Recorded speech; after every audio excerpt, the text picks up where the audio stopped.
Örgümü Dediniz kanalımdan dünyadaki tüm dostlara selamlar, sevgiler, saygılar. Örgümü Dediniz kanalıma hepiniz hoş geldiniz. Bu videomda iki şiş yama modeli yaparak, kullanarak böyle güzel bir crop hırka tasarımı yaptım arkadaşlarım.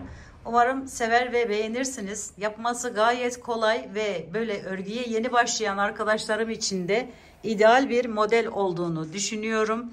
Umarım sizler de sever ve beğenirsiniz arkadaşlarım. Evet, hırkamı yaparken kullanmış olduğum iplerden böyle ne kadar nereye ne yapmanız gerekiyor bütün detayları videoda bulabilirsiniz arkadaşlarım. Gerçekten evde arta kalan iplerinizi değerlendirebileceğiniz böyle crop iki şiş, bu sefer iki şiş olmasını istedim ve böyle bir güzellik ortaya çıktı. İnanın ben çok beğendim. Umarım sizler de sevmiş ve beğenmişsinizdir. Beğeni ve yorumlarınızı videomun alt kısmında yapabilirsiniz. Ayrıca paylaşımda bulunarak daha çok kişilere ulaşımını sağlayabilirsiniz arkadaşlarım. Şimdiden hepinize sonsuz teşekkürlerimi sunuyorum. İyi seyirler diliyorum. Hadi bakalım hep birlikte geçelim bu güzel crop hırka yapımına. Hırkamı yaparken kullanmış olduğum iplerim arkadaşlarım şöyle göstereyim sizlere. Nako süper inci. Tabi bu evde arta kalan iplerinizle yapabileceğiniz bir çalışma. Ben sadece aynı şekilde yapmak isteyen arkadaşlarım için söyleyeceğim. Şöyle numarası 42-34 yeşil olan. Diğeri bunun arkadaşların 22-48. Bunun rengi şöyle 63-83. Bunun ise 294 ve son olarak bu rengimiz var. O da 233-39 arkadaşlar. Şişlerim ise şöyle 6,5 milim şişler kullandım. Elinize ipinize göre ayarlayabilirsiniz. Şimdi bu ip biraz ince bir ip olduğu için ben bunları böyle daha kolay, daha şey olsun diye, daha gösterişli olsun diye 2 kat yaparak kullanıyorum arkadaşlarım. Bakın şöyle. Benim yaptığım ölçülerde şimdi ölçü vermek istemiyorum genel olarak. Çünkü el farkı olacağından, ip farkı olacağından böyle kalın iplerle de bu çalışmayı yapabilirsiniz. Evde arta kalan iplerinizi birbirine ekleyerek de yapabilirsiniz. Ben 2 kat olarak kullandım. Şöyle birleştiriyorum arkadaşlarım. Şimdi 20 tane ilmek atmam gerekiyor. 20 ilmek için şöyle bir ölçüde aldım ben. Bakın şu şişimin bir tanesine şöyle ölçüyorum. Bir de yarım ölçtüm. Şöyle yarısına kadar biraz da geçirdim hatta. Buradan tuttum ve şu şekilde yaparak bakın bu tuttuğum yerden şöyle yaptım. Buradan da aldım ve ilmek atmaya başlamaya hazır hale geldim. Şimdi şişimi buradan alıyorum. Bir de buradan alıyorum ve atıyorum bu şekilde. Bilen arkadaşlarım bu kısmını geçebilir. Şöyle ilmekler atarak devam ediyorum. Bakın buradan alıyoruz, buradan alıyoruz. İlmeği takıyoruz şişimize. Evet, kaç oldu? 2, 4, 6, 7, 8, 9, 10, 11. Çok sıkmadan arkadaşlar. 12, 13, 14, 15, 16, 17, 18, 19 ve 20. Şimdi 20 tane bu şekilde ilmeğimi atıyorum öncelikle. Bakın şu fazla ipi de şimdi nasıl yapacağımızı göstereceğim sizlere. Şuradan tutuyorum arkadaşlar şöyle. Şuraya bir ilmek şöyle bağlıyorum. Bir tane daha bağlıyorum. İyice burası sıkı olsun diye. Şimdi diğer şişimi aldım. Bunu da buradan böyle aradan götüreceğiz ve fazlasını da keseriz artık. Şu şekilde bakın giriş yapıyorum. Şöyle. Buradan alıyorum ve şöyle çekiyorum içerisinden. Şöyle Hepsini bu ilk sıramız olduğu için şu öndeki yerden alıp giriş yapıp bu şekilde örüyoruz. Şöyle. Bakın çok kolay. Böyle yeni başlayan arkadaşlarım için ideal bir model. Dediğim gibi daha kalın böyle ipler alarak tek iple de yapabilirsiniz. Ya da işte evde arta kalan iplerinizi birleştirerek de onları da değerlendirmiş olursunuz.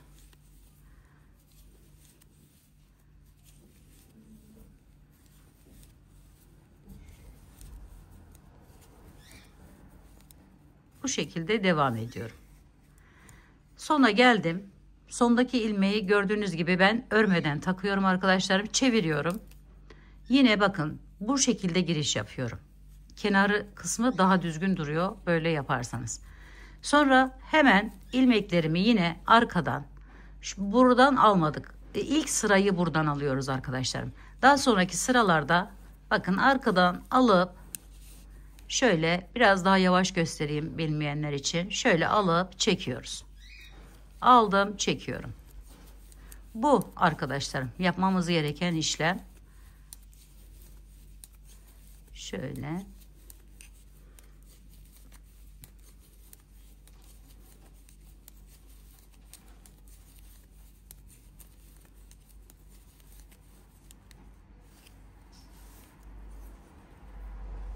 Şimdi geri dönüyorum. Şu fazla ipimi de bakın. Şöyle tuttum.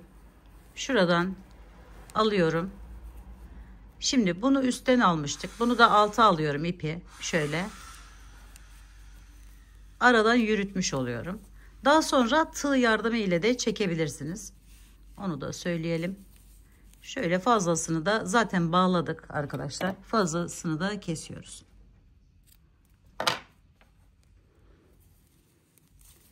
Evet.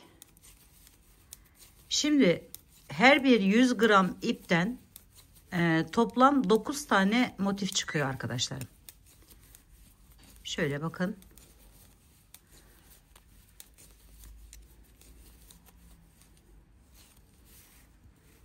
Görüntümüz bu. Az önce de gördünüz zaten. Bu şekilde devam ediyoruz. Ve toplam 20 sıra şöyle yerimiz olacak arkadaşlar. Şunlar 20 sıra olacak. Bu şekilde devam ederek 20 sıraya tamamlıyorum burayı. Şöyle bakın alıyorum ve tamamlıyorum. Bir ikinci sıramız oldu. Arkada da aynı şekilde birinci sıramız, ikinci sıramızı da örüyoruz. Bu şekilde devam ederek 20 sıraya tamamlıyoruz bu kısmı. Ve bir motifimizi tamamlamış oluyoruz.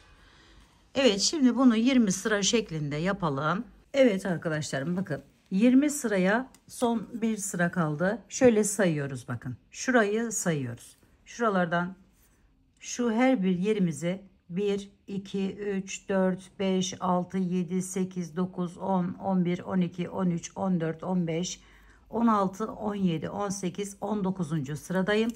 Şimdi 20. sırayı arkadan tamamlıyorum. Şöyle alıp yine hepsini arkadan örerek devam ediyorum.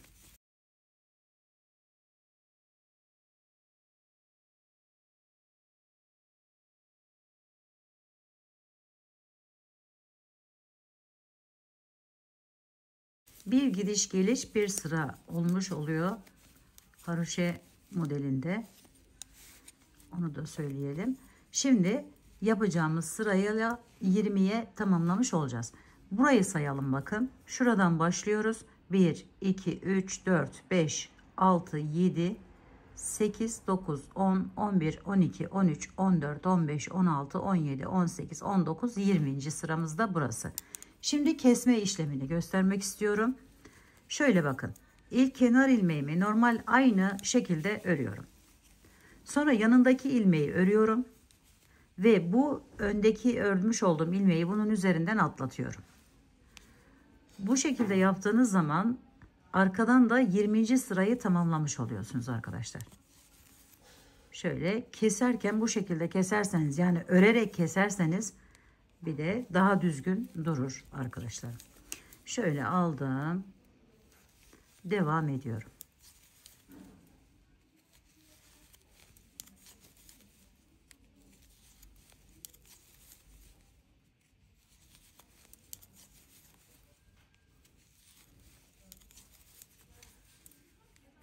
Bunu daha büyük parçalar da yapabilirsiniz. Yani illa 20 olacak diye bir şey yok. Yaptığınız motifin büyüklüğünü ne kadar büyük isterseniz o kadar yapabilirsiniz. Evdeki renklerinize göre de ayarlama yapabilirsiniz arkadaşlarım. Şöyle burayı da tamamlayalım. Aynı şekilde kesim işlemini.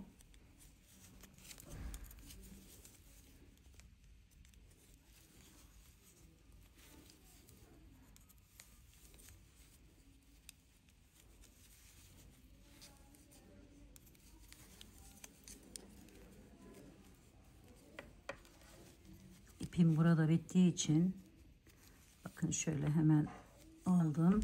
Son yeri de aynı şekilde alıyorum ve bunu arkadaşlarım bakın şöyle alıp öne geçirip bu ipimi buradan çıkartıyorum. Sonrasında hemen bu ipi şöyle bakın şuralarda yerlerimiz var. Oralardan geçirerek aradan saklama işlemini gerçekleştiriyoruz.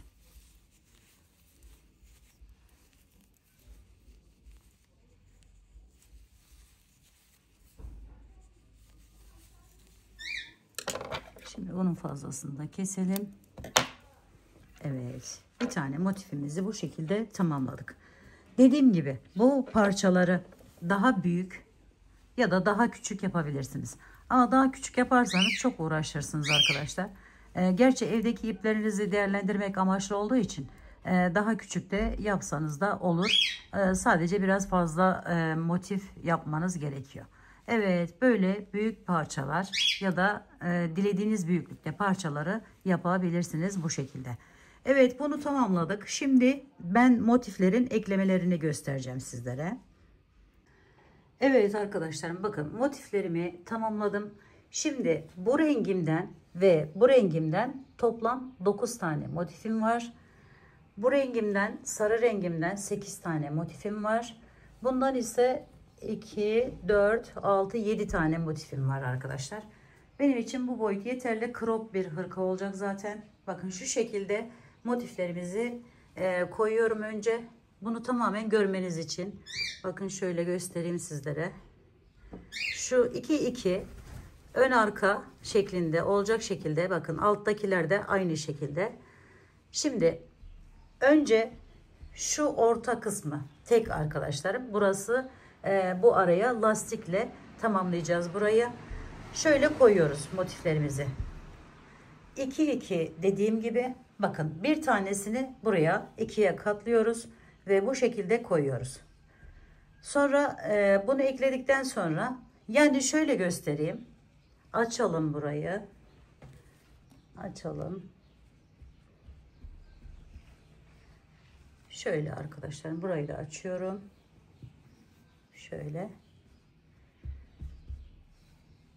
Şöyle bu yarısına kadar eklenecek arkadaşlarım şurası. Bunlar onun için bu şekilde dursun. Şimdi şöyle bu motifleri bu şekilde tamamen düzenini hani nasıl olduğunu sizlere göstermek için bu işlemi yapıyorum şu anda. Şöyle bakın. Bu da buranın. Şimdi renklerinizi nasıl istiyorsanız o şekilde serpiştirebilirsiniz. İlla ki bu şekilde yapacaksınız diye bir şey yok. Ben sadece fikir olsun diye böyle yaptım arkadaşlar. Şimdi kola gelelim. Bakın. Burayı bu şekilde 2 sıra tamamladıktan sonra burayı da ekliyoruz arkadaşlarım şöyle. Aynı bir üst sıra, ikinci sırayı da şöyle. Böyle yaparsanız daha kolay olacak. Şöyle. Bunu açalım, bunu açalım. Hemen buradan alalım. Bunu da buraya. Şu iki sırayı bakın. Bu şekilde birbirine ekleyeceğiz. Önce buradan ekleyeceğim. Daha sonra da bu aralardan eklemesini göstereceğim sizlere. Şimdi bunu yapalım arkadaşlar. Bu üstteki motifleri kaldıracağız ve daha sonra üzerine koyacağız arkadaşlarım onları da. Bu kollarda omuz kısmında bakın burada bir motifi yarısını arkaya ekleyeceğiz. Yarısını da öne ekleyeceğiz. Bu kol altında yaptığımız gibi. Evet, şimdi eklemesine geçelim. İğne yardımı ile ekleme yapacağım arkadaşlarım. Şöyle hemen iğneme normal başka bir renk, yani şu rengimi kullanarak ekleme yapacağım. Aynı zamanda lastik kısımlarını da bu rengimle devam edeceğim arkadaşlar. Şimdi iğneyle dikme işlemini sizlere göstereceğim arkadaşlar. Arkadaşlar şimdi ekleme işlemine geçiyoruz. Şöyle bakın, şu iki motifin bir tanesinden şu şekilde girişimi yapıyorum. Çapraz bir şey yapacağız. Daha önce bir çanta çalışmasında da aynı işlemi yapmıştım arkadaşlar. Şimdi şöyle çektim ipimi. Biraz fazla tuttum ipi. Şimdi burası önemli. Diğer motifin, bakın şu motifin bir üst sırası olan şuradan giriş yapıyorum ve bunun köşesindeki yerden çıkartıyorum. Yani bir sonraki sıradan. Buradan çıkartıyorum bakın. Sonra bunu alıyorum. Buradan bakın hemen şu kısımdan giriş yapıyorum. Karşısından çıkartıyorum. Şöyle. Şimdi ise bakın şu aradaki ikinci sırası, yani burası köşesi, burası hemen bir alt sırası. Buradan giriş yapıp buradan çıkartıyorum.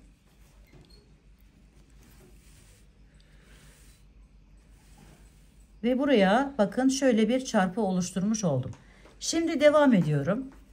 Buradan yaptık. Şu aradan, şuradan giriş yapıyoruz. Karşısındaki aradan çıkartıyoruz. Şöyle.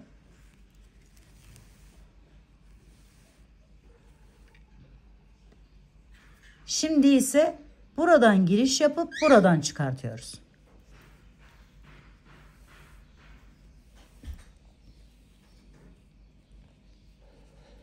Sonra bir üste geçiyoruz. Yani bir diğer sıranın arasından giriş yapıyoruz.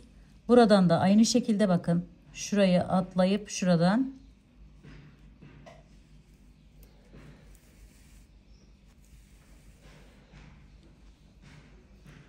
sonra tekrar buradan giriş yapıyorum. Buradan çıkartıyorum.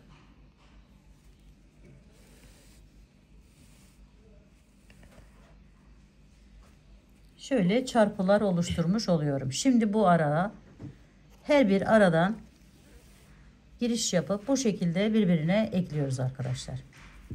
Şimdi şuradan aldım şu şekilde.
Evet, bakın bunları birbirine eklemiş oldum. Şimdi bu kesişim noktasında buradan giriyorum. Bakın buradan giriş yaptım. Buraya geçtim diğer motifime.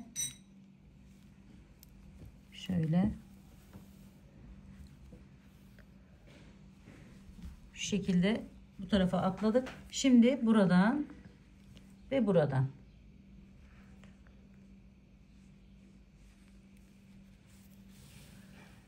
Şöyle ona atlamış olduk. Aynı şekilde devam ederek arkadaşlarım şeye kadar gidiyoruz. Sona kadar devam ediyoruz. Şöyle alalım. Daha sonra şuralardan da aynı işlemi yapacağız ve şöyle bir görüntü olmuş olacak. Tabi bu bir sadece fikir. Dilediğiniz şekilde ekleme yapabilirsiniz arkadaşlar. Onu da söylemiş olalım. Arkası da bu şekilde gözüküyor. Burası hırkamızın iç kısmı olacak. Dışı da bu şekilde olacak. Buradan devam edelim şimdi. Sona kadar ekleyelim. Önce burayı tamamlayalım arkadaşlar. Evet arkadaşlarım, şimdi bakın ben bu iki parçaları bu şekilde birleştirdim. Tam tersini çevirdiğiniz zaman şöyle. Şimdi burada iç kısmı, ceketimizin, hırkamızın iç kısmı burası oluyor. Şöyle tutuyorum bakın. Bunu yarım katlıyorum şöyle. Ve şu şekle getiriyorum. En birinci olan yeri burayı göstermek istedim arkadaşlarım. İlk yerimizi bu şekilde ekledik. Bakın burayı da aynı şekilde şöyle alıyorum. Ve şu şekilde burayı da tamamlamış oldum. Şimdi bitiş yeri burası. Evet, şimdi dilerseniz böyle dikine bir göstereyim sizlere. Şöyle arkadaşlarım aynı şekilde şuradan bakın. Şu ön parçamız. Bu burası kol olduğu için bu üçüncü sırayı birleştirmiyoruz. Bunun yarısını birleştireceğiz. Şurayı. Bir kısmını buraya birleştireceğiz. Bir kısmını buraya birleştireceğiz. Bunun da arkaya bakın arkadaki ikinci motifimize ekleyeceğiz burasını. Daha sonra yapabiliriz onu. Şimdi dik olarak eklemesine geçelim. Şöyle anlaşılmıştır diye ümit ediyorum. Bakın koltuk altındaki yarım motifimiz. Hemen buradan girişimizi yaptık. Şöyle az önce gösterdiğim gibi arkadaşlar. Buradan da girişimi yapıyorum. Buradan tekrar çıkartıyorum. Önce bu şekilde bir tutunun. Sonra bakın hemen buradan giriş yapıyorum. Buradan çıkarttım. Şöyle yaparsanız daha kolayıma geldi arkadaşlar. Yaptıkça böyle aklınızda fikir de gelişiyor. Şimdi önce buradan yapıp buradan çıkartıyordum. Şimdi bakın şunu yaptım, daha kolay oldu. Şöyle çıkartıyorum. İpimin olduğu yerden. Bu benim daha kolayıma geldi ve arkası da biraz daha bakın şöyle daha durdu arkadaşlar. Evet, şimdi bakın hemen alıyorum. Buradan karşısından çıkartıyorum. Bir ara, iki ara verebilirsiniz. Sonra bakın şu çarpının hemen şu yeri, şurası. Buradan giriş yapıp tekrar aynı şuradan çıkartıyorum. Bu daha kolay arkadaşlar. Tabi bunu iğne yerine normal tığ ile de yapabilirsiniz. Şimdi bakın. Biraz daha yavaş yapmaya çalışacağım. Şöyle giriş yaptım. Karşısından gelen yerden çıkartıyorum iğnemi. Daha büyük çarpılar da yapabilirsiniz bu arada. Şöyle çıkarttım. Sonra bakın bir önceki çarpının hemen şu köşesinden giriş yapıp şu ipi çıkarttığım yerden tekrar çıkartıyorum iğnemi. Ve çekiyorum. Şöyle bir görüntü oluyor. Bu daha kolay arkadaşlar. İsterseniz bunu yapın. Şöyle. Çok fazla da sıkmayın. Böyle toplama olmasın. Evet. Buradan girdik. Buradan çıkarttık.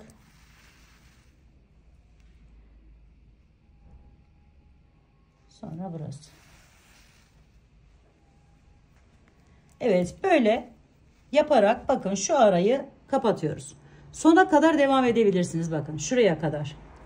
Buradan tekrar arkaya dönüp arkayı da aynı yaptığımız gibi yaparak tamamlayabilirsiniz. Daha sonra bu yan kesimlerine geçebilirsiniz. Şimdi burası tam olduğu için ve model tam olarak oturması için bu şekilde önce en alt sırayı çevirmiştim ben arkadaşlarım.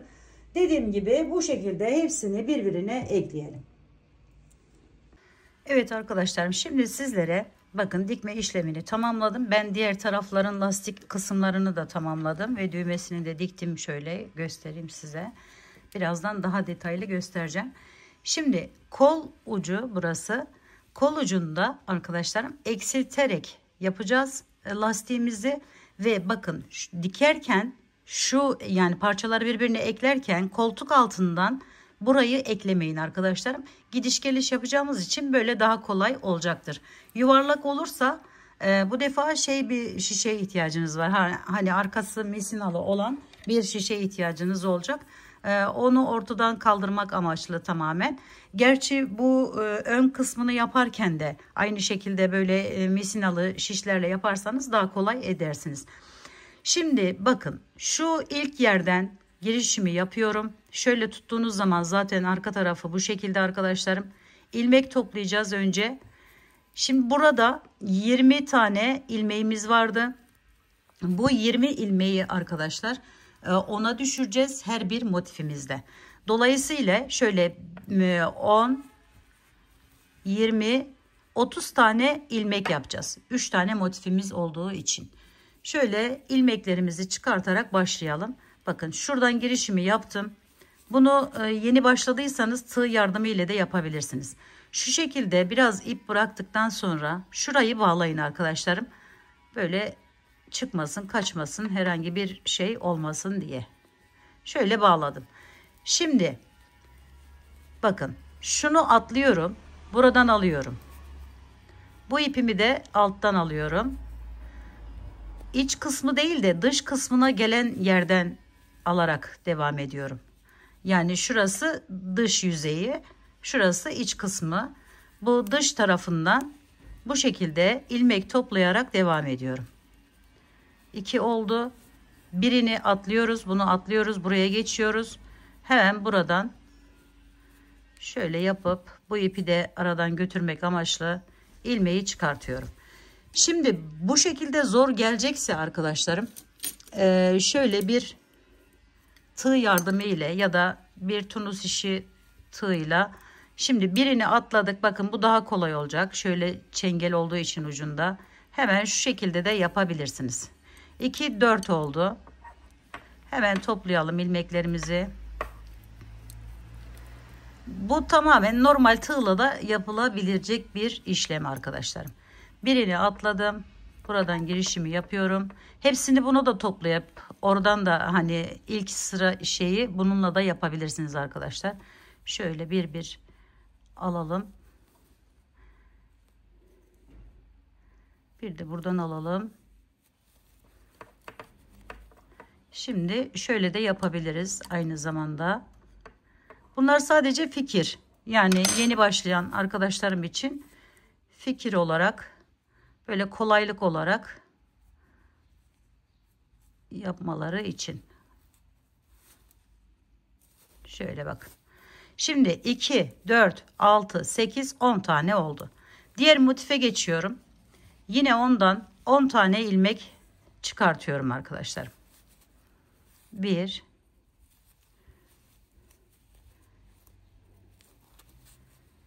2 3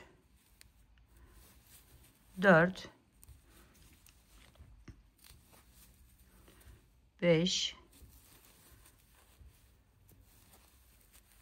6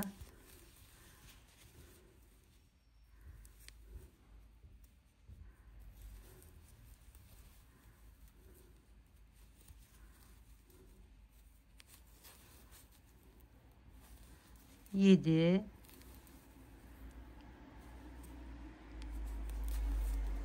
8 9 ve son yerden de şu şekilde giriş yapıp burayı şununla alalım, daha kolay olsun. Köşe olduğu için 10. Diğerini de aynı şekilde buradan başlıyorum. Bir, hatta zamanınızı almayayım, bununla devam edeyim. 2, 3,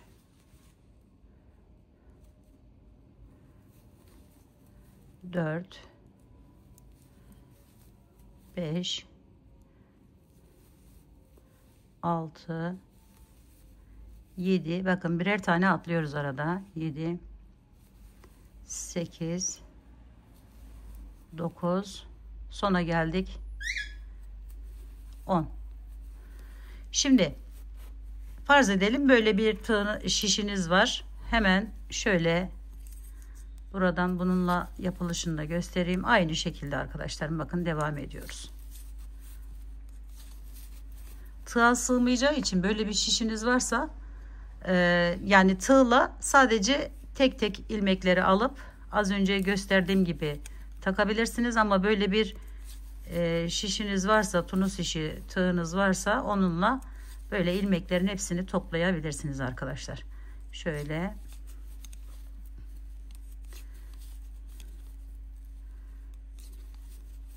bu bir kolaylık. Evet, bunu bırakıyorum artık. İlmeklerimi taktım. Toplam 30 tane ilmeğe düşürdüm. Yine arkadan bakın şöyle motifte yaptığımız gibi yaparak devam ediyoruz. Ben bunu arkadaşlarım 10 sıra yaptım. 10 defa gidiş geliş yaparak ikinci sıramız burası. Her ikide bir yer oluşturuyoruz zaten. Motifte de söylemiştim sanırım. Şu şekilde.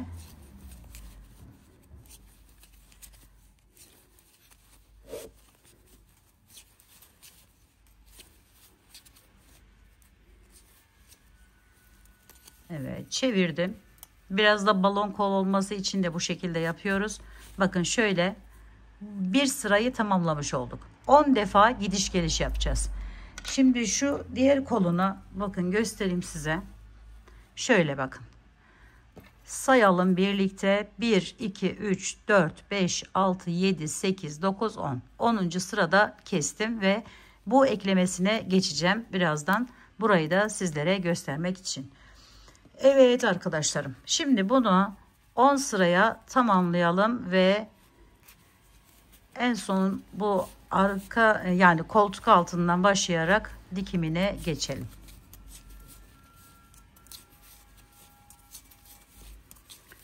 Bir de sizlere şeyi söylemek isterim.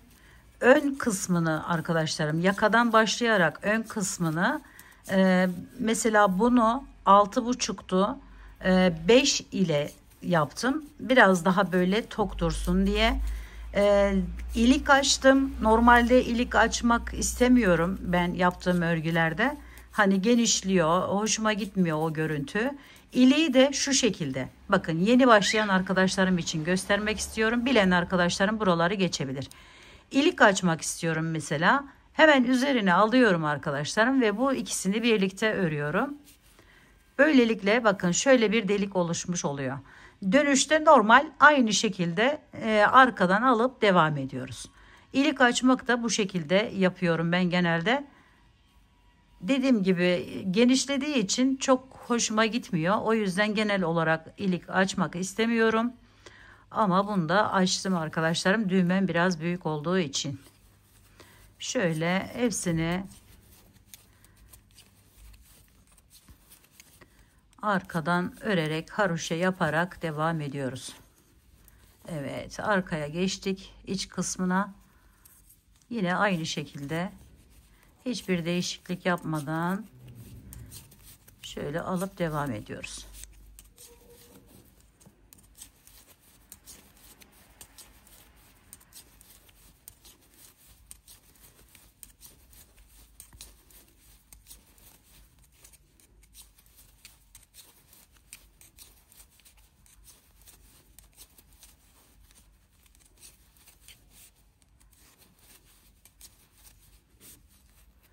Evet, burayı da ona tamamlayıp eklemeyi göstermiştim zaten. Gerek de yok diye düşünüyorum. Kapanışta görüşelim arkadaşlarım. Evet arkadaşlarım, bakın kollarını da tamamladım. Şöyle göstereyim. Kol altını da dikişini yaptık. O da burası. Bakın buradan başlıyoruz. Böyle devam edip bu alta kadar getiriyoruz. Evet, bu şekilde gördüğünüz gibi hırkamızı tamamlamış olduk arkadaşlarım. Ayrıca düğme de diktik ve bu güzellik ortaya çıkmış oldu. Bence çok güzel oldu. Umarım sizler de sever ve beğenirsiniz. Beğeni ve yorumlarınızı videomun alt kısmında yapabilirsiniz arkadaşlarım.